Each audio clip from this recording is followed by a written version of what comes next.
Hi hello namaste আমার প্রিয় বন্ধুরা, সবাই কেমন আছো?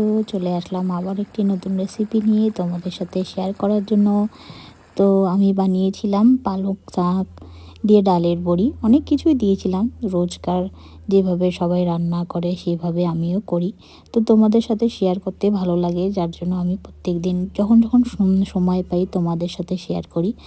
তো পালং শাক রান্না করার জন্য আমি আগের থেকে শিম, বেগুন, ডালের বড়িগুলো ভেজে রেখে দিয়েছিলাম। সবগুলোতে আমি অল্প অল্প করে হলুদ লবণ দিয়ে ভেজে নিয়েছি। সব ভেজে আলাদা করে রেখে দিয়েছি। তো এবার পালং শাকটা রান্না করব, চলো দেখো। তো তেল গরম হয়ে গেছে, আমি প্রথমে দিলাম হিং, দিয়ে দিলাম, তারপরে দিলাম পাঁচফোড়ন দিয়ে তারপরে দিলাম 3টা কাঁচা লঙ্কা দিয়ে যে আলুটা আমি রেখেছিলাম, আলুটা এখন একবারেই ভেজে নেব। ভাজার সাথে সাথে পালং শাকটা দিয়ে দেবো।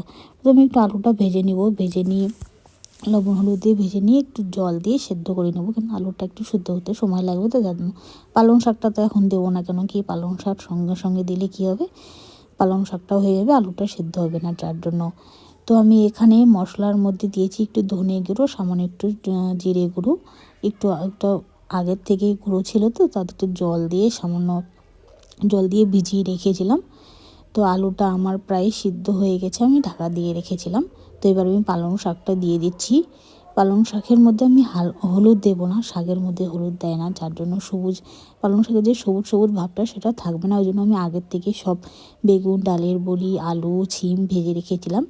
তো একটু জল দিয়েছি মানে কি সিদ্ধ হওয়ার জন্য। এরপর আমি ডালের বড়িগুলো দিয়ে দেবো। ডালের বড়িগুলো তো জল দিয়ে একটু আপনার সিদ্ধ হওয়ার জন্য ডালের বড়ি ভেজে ভেজে থাকবে। তো এরপর এক এক করে আমি সব আপনার শিম, তারপরে বেগুনগুলো দিয়ে দিব হালকা হালকা।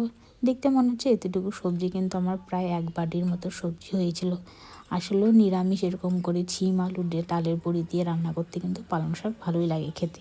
যদি খেয়ে থাকেন তাহলে জানবেন। সবাই রান্না করে, ঘরোয়া রান্না প্রত্যেক দিন সবাই যেভাবে রান্না করে আমিও সেভাবেই করেছি। আমার ভিডিওগুলো যদি আপনাদের ভালো লাগে তাহলে কমেন্ট বক্সে অবশ্যই একটা কমেন্ট করবেন, লাইক করবেন, শেয়ার করবেন।